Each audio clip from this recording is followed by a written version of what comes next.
Vamos a exponer el esquema del tema 59 de la parte general, con lo cual me hace pensar que lo que nos están pidiendo es un esquema con relación a la normativa en el ámbito de la AGE, porque para el ámbito local yo entiendo que se centran en la parte especial. Los epígrafes son la forma de actividad o las formas de actividad administrativa, servicio público, concepto de evolución y crisis, las formas de gestión de los servicios públicos, la remunicipalización de los servicios públicos, la iniciativa económica pública y los servicios públicos.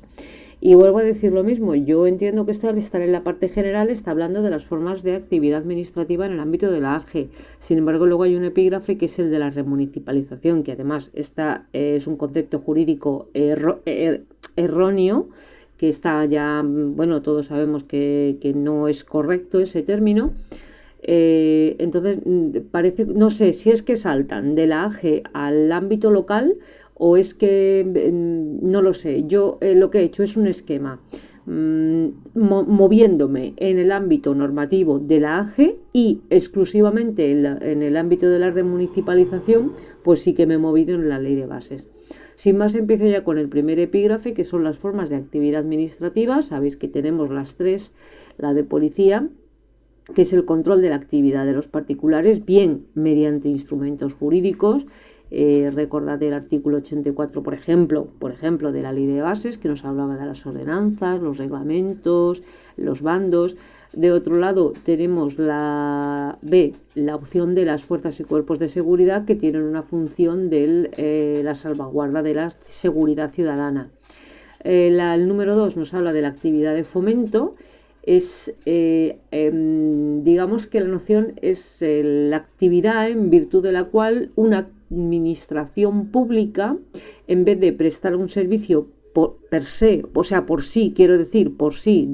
prestarlo ella, pues lo que hace es incentivar a particulares, personas físicas o jurídicas, para que presten estos servicios en principio de interés público. Luego entraremos en lo de servicios de interés público o servicios públicos, eso lo entraremos después. De entrada aquí se trata de incentivar que los particulares realicen unas actividades que en principio se consideran de interés público y que podría, no sé si decir debería, pero sí que podría prestar la administración pública. Y por último, la prestacional es aquella en la que la administración pública presta de facto servicios públicos, bien directamente o bien mediante otras fórmulas que veremos a continuación. Respecto del servicio público, concepto, evolución y crisis, aquí lo podéis enfocar como queráis, el problema es el tiempo. Primero tenemos el concepto, dice, partimos de una noción de servicio esencial. Yo he tratado de positivizar de dónde surge el concepto de servicio público. ¿De dónde surge? Pues entre otros del artículo 28.2 de la Constitución, que sabéis que habla del derecho de huelga, y del artículo 28.2, pone ese, me he equivocado, lo acabo de ver, es 28.2 de la Constitución, que nos habla efectivamente de la iniciativa económica, de la iniciativa de la administración pública en la actividad económica. Esto quiere decir que cuando un servicio esencial, digamos, una administración pública se arroga la titularidad de un servicio esencial, este deviene en servicio público. Esta es la positivización de alguna manera del servicio público, de cómo pasamos del concepto de servicio esencial al servicio público. Si queremos una noción más doctrinal, como la tengo aquí, creo que esta noción es de Garrido Falla, creo recordar, sí, lo acabo de mirar. Es el servicio técnico prestado al público de una manera regular y constante mediante organización de medios personales y materiales cuya titularidad es de una administración pública y en el ámbito de sus funciones. Aquí lo que falla es que el servicio público no siempre se presta con medios personales o materiales de la administración pública, porque puede haber una gestión indirecta, vamos a dejarlo así. Después tenemos la positivización del servicio público, que además del concepto, la positivización propiamente del servicio público está primero en el 106.2 de la Constitución, cuando nos dice que todos los ciudadanos tienen derecho a ser resarcidos por los daños que sufran como consecuencia de la actividad ahí tenemos de las administraciones públicas, es decir, se está plasmando constitucionalmente que desarrollan una actividad las administraciones públicas, y esto, bueno, pues luego se desarrolla, como ya lo sabéis, en los artículos 32 y siguientes de la 4015. Respecto de la evolución, aquí depende del tiempo que tengáis, podéis hablar más o menos, pero la evolución viene a resumirse en el sobredimensionamiento de los servicios públicos. Si tenéis más tiempo, habláis de cómo ha engrosado los servicios que en principio eran esenciales y no se prestaban por parte de la administración pública, y ahora sí, el coste que esto conlleva, la presión fiscal, podéis hablar de todo este tipo de cosas, pero no creo que os dé el tiempo. Y la crisis del servicio público deriva efectivamente del sobredimensionamiento de estos servicios públicos, que en un principio no eran públicos. Lo que ocurre es que ha habido una especie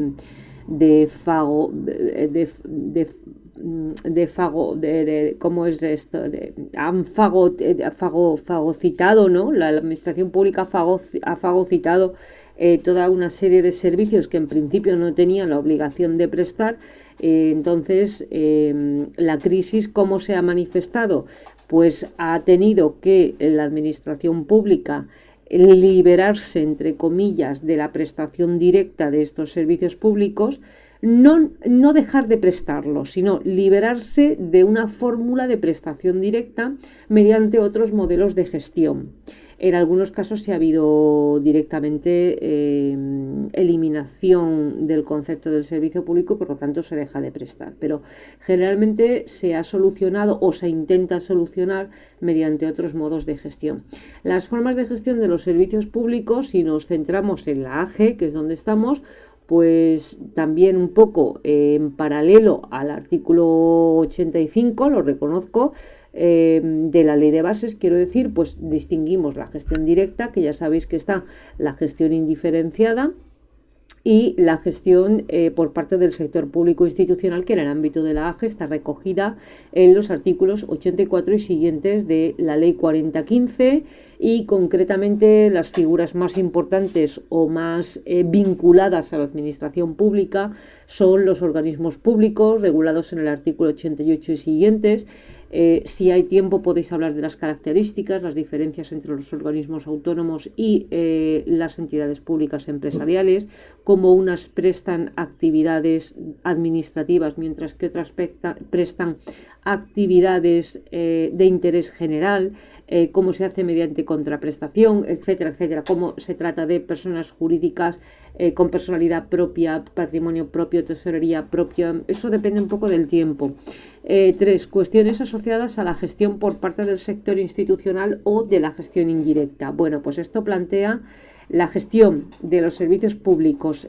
Cuando no es indiferenciada, plantea varias cuestiones. La primera, la creación de una nueva persona jurídica. Esto en relación con la estabilidad presupuestaria y la sostenibilidad financiera, ya sabéis por dónde va el tema, no me extiendo.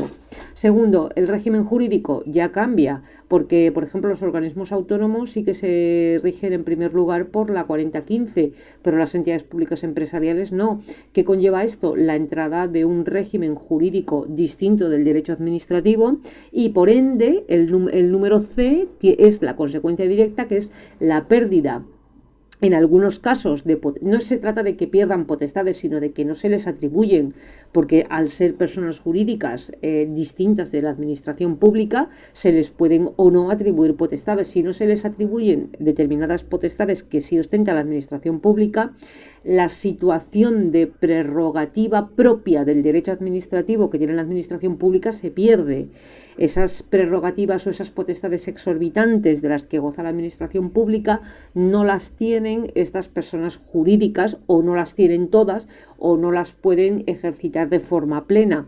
Entonces nos encontramos, primero, que salimos del ámbito del derecho administrativo, y segundo, que además se pierde la prerrogativa, que es esa situación de privilegio en la relación jurídica, que no, en principio no está mal, porque yo el tema de que pero se supone que la finalidad de la actividad de la administración pública es el interés público, pues lo suyo es que cuente con esas prerrogativas.